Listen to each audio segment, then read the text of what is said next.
Now, at the Osun State governorship election draws, or as it draws closer, civil society organizations are stepping up calls for peaceful, credible and violent-free polls. Our new central correspondent, Mercy Babajide, is in Osun State. She joins us now from Ofatedo with more on what the CSOs are saying ahead of the elections. Mercy, you're welcome. Thank you very much for joining us. Mercy, what are the civil society organizations saying about the preparations for Osun governorship elections?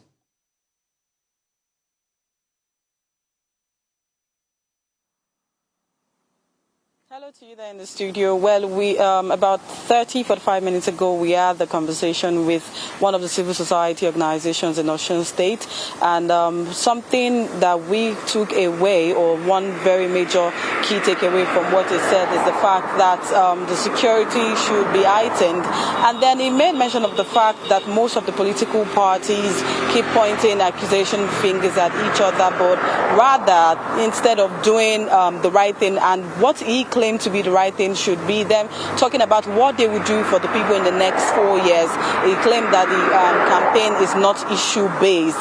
They should not be laying emphasis on the fact that they've paid salary, as it is the normal thing to do for any state government. He also mentioned something about the security outfits. He said it shouldn't just be about Amotekun alone. Now that state policing has not started, what are they doing to ensure that the election is free, fair and credible for the people?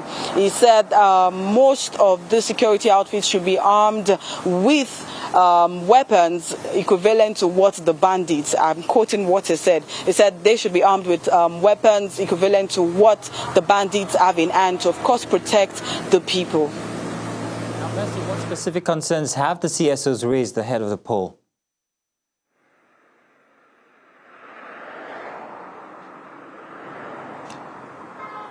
I didn't get that. Mercy, I was asking if there are other concerns that the CSOs have raised regarding the polls, like perhaps maybe security, what the people are saying, the details from the voters now. Well, voters come the next 6 days. What details have the CSOs highlighted as most important?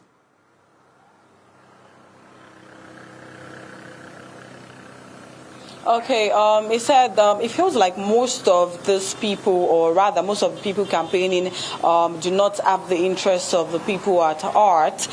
It's just based on ambo, like he said. He said it's just ambo, Iboletimbo. In Yoruba, it meant ambo means we're coming, and then Iboletimbo means where are you coming from? And that is one of the slogan for the APC. I think, yeah, the APC, I'm correct. He said he wants it to be issue-based. It should be people-based. What are you going to do for the people aside paying salaries, which of course these people have worked for? What are you going to do when it comes to infrastructure? And then everybody should move out of the smear campaign and pointing allegation fingers at each other. But we hope that in the next 6 days maybe things would change. But as of now, it looks like that is what the campaign season looks like.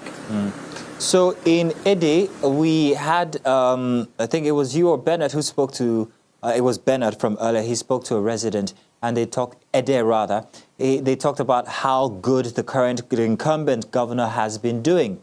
That's in Ede. In Osogbo, you were there earlier, I think, if I'm not mistaken. I'm wondering what the difference is from Osogbo to Ede to Ofatedo, where you are right now. What is the climate like when it comes to the people? What does it seem like they're vying for? What political inclinations do they have in these different places?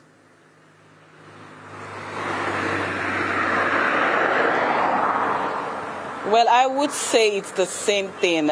Maybe our viewers at home, if they can say that, you can go. You can go. You can go.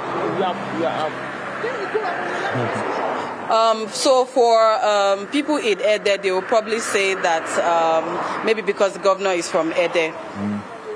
They'll say maybe because the governor is from Ede. Sorry for that breaking transition. They'll say maybe because the governor is from Ede, that is why people are tilting towards that. But then we were in Oshogbo. Where we are is actually a 5 minutes drive to Oshogbo, where we, of course, interviewed some persons, and they said they would equally vote for the incumbent governor, given the fact that he also reassured them that they are safe, and he has assured them of a free, fair, and credible election also.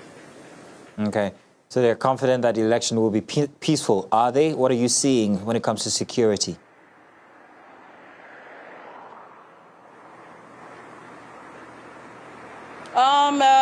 As of a few minutes ago, we drove through the INEC office, and it was heavily armed with security officials.